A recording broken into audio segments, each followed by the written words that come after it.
Counselor, Comforter, Keeper, Spirit we long to embrace. You offer hope when our hearts have hopelessly lost our way. Oh, we've hopelessly lost. Matul din il-ġimgħa, f'dan it-tieni jum ta' din il-ġimgħa mqazza, aħna qed nitkellmu fuq id-dixxipulat. Il-liturġija u l-qari jagħtina modi differenti kif aħna nkunu dixxipli ta' Ġesu. Il-bieraħ iltqajna ma' Marija, l-lotja tagħha ikkomparata ma' Ġuda, illum niltaqgħu ma' Pietru ikkomparat ukoll ma' Ġuda. Hemm ikla, jekk il-bieraħ morna Betanja llum nidħlu fiċ-ċenaklu. Hemm ikla ta' intimità li fiha l-mulej għadu kif ħasel ir-riġlejn tad-dixxipli tiegħu. Hemm ikla li hija wkoll liturġika. Jekk il-bieraħ rajna ġesti ta' mħabba min-naħa ta' Marija, illum naraw ġesti ta' mħabba min-naħa ta' Ġesu. Ġesti ta' mħabba li jitkellmu waħedhom. Id-dixxiplu Pietru għandu ma' ġenbu wkoll dixxiplu ieħor li minn issa l-qudiem jidher fil-Vanġelu ta' San Ġwan għall-ewwel darba u jidher dejjem fid-del ta' Pietru. Huwa d-dixxiplu li Ġesu iħobb, id-dixxiplu mingħajr isem, id-dixxiplu li fil-Vanġelu jkun hu dejjem li jasal qabel, jekk illum jgħidlu saqsih għal min qed jgħid. Jekk huwa il-jum tal-qawmien ikun id-dixxiplu li jiġri iktar minn Pietru jasal qablu. Jekk huma fuq id-dajsa huwa d-dixxiplu ieħor li jgħidlu dan hu l-mulej. Għandna żewġ dixxipli li huma ħdejn xulxejn, wieħed f'intimità ikbar. Il-ħajja nisranija jekk hija kkaratterizzata mill-imħabba kif riflettejna l-bieraħ, illum hija riflessa fikla. F'din l-ikla kbira ta' intimità li fija huwa importanti ħafna li wieħed ikun jaf lilu nnifsu. Illum għandna grupp ta' posti li kollha qed jgħidu jaqgħu jien mulej, jaqgħu jiena għid għal min qiegħed jgħid. Dejjem huwa importanti li jien naraf min jien. Li jien ukoll niskopri min hu Ġesu u min jien fir-rigward tiegħu. Pietru għandu ħafna kliem, Pietru għal persuna li dak li jgħid ma jaħsbux. Pietru kien għadu ma jafx lilu nnifsu fil-qalba tiegħu. L-ewwel ħaġa iżommu ma jkun qatt li taħsil li saqajja. U Ġesu jgħidlek ma naħslekx, ma jkollokx taqsam miegħi. Jekk jiena u inti nixtiequ nkunu dixxipli ta' Ġesu, hija importanti ħafna li jkollna rapport ta' intimità miegħu, li jkollok x'taqsam miegħu li l-ħajja tiegħek tingħaraf mir-rapport li jkollok mal-mulej, li tħallih jaħslek, inatfek. Min-naħa l-oħra għandna l-mistoqsija ta' Pietru fejn sejjer mulej. U llum Pietru jgħidlu wkoll jien nagħti ruħi għalik. Din hija kelma profonda ħafna. Jew kellha jgħidlu jekk jitlaq kulħadd jien ma nitilqek qatt. Pietru huwa dejjem id-dixxiplu ideali. Imma li meta jiġi fir-reali dejjem jiżloq. Dejjem juri li hemm żewġ realtajiet kif hemm ġo fina. Jekk hemm xi ħaġa li l-bniedem tagħtih ferħ kbir u tilliberah, jew meta nistgħu nqabblu ftit il-bniedem ideali dak li jien nipproġetta mbarra, dak li nixtieq ngħix, mal-bniedem reali li huwa mimli djufija, mimli kontradizzjonijiet interni. Pietru jara kbir fuq innifsu. U allura quddiem din ir-realtà ta' Pietru ikollu jgħaddi huwa wkoll minn kenosi, minn mument li Pietru ħajibda jiżżarma. L-ewwel ħaġa għandna lil Pietru li meta Ġesu jieħdu miegħu isibu rieqed. L-ewwel kelma li jgħidlu Pietru rieqed.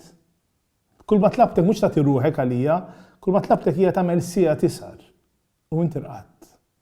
Imbagħad għandna il-Pietru wkoll il-Vanġelu ipoġġih f'lenti u dawn jaqblu fuq il-Vanġeli kollha fil-pjazza fil-bitħa tal-palazz tal-Qassis il-Kbir. Meta Pietru li qal li ħajati ruħu għal Kristu lil mulej Ġesu fl-iktar mument li kellu bżonnu, fil-mument li Ġesu jgħidulu biex jagħti xhieda lih innifsu jgħidilhom saqsu l dawk li semawni, jgħidulkom huma x'għamilt. F'dan il-mument Ġesu fuq ġewwa qed jgħid biex isaqsu dawk li jafuh id-dixxipli tiegħu biex jagħtu x-xhieda fuqu, Pietru qiegħed barra qasħana u qiegħed jgħid 3 statements li huma ta' importanza kbira. L-ewwel statement hija jgħidulu inti kont miegħu u jgħid jibba nafux. It-tieni statement jgħidulu inti kont wieħed minnhom u Pietru jgħid le minix wieħed minnhom. It-tielet statement inti mill-Galilija u Pietru jgħid le minix.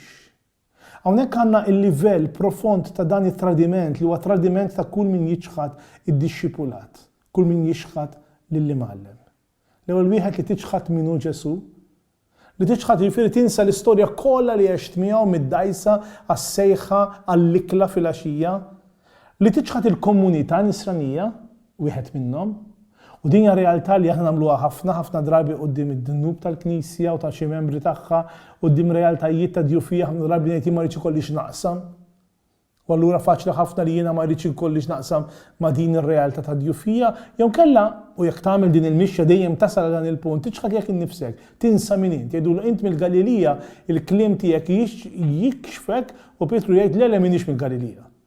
Jekk tidħol f'gidba fil-ħajja tiegħek inti qatt ma tibda tgħix fil-verità. U l-gidba tibda meta inti tiġħad lil mulej. U hawnhekk għandna waħda mill-iktar xeni sbieħ u profondi tal-Vanġelu. Quddiem dan it-tradiment u quddiem is-serdu li jidden 3 darbiet u lil Pietru jikxiflu id-djufija kollha tiegħu. Jinduna li dak kollu li qal kien paroli quddiem din id-djufija kbira bħalma nsibu lilna nfusna aħna jekk inkunu sinċiri quddiem id-djufija bejn dak li nipproklamaw u dak li ngħixu, Pietru isib ħarsa. Il-Vanġelu jgħidilna li Ġesu dar u ħares lejn Pietru. Il-kelma bil-Grik hija kelma profonda ħafna, emplebo, li tfisser mhux biss lemħu imma ħares f'għajnejh. Hija l-istess kelma li tintuża meta xi ħadd iħobb li xi ħadd ieħor li ngħidu ħares lejha ngħidu bil-Malti.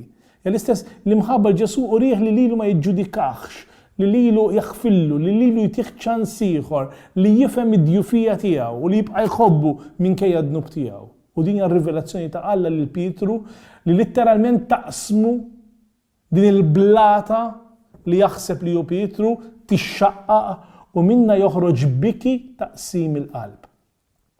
Jekk fl-ikona li hija warajja għandna din l-immaġni li hija l-immaġni li nsibu fil-Galikantu fil-post fejn sar din ir-realtà fil-Knisja tagħna il-post, Pietru li jidħol ġolar tal-interjorità u jibki.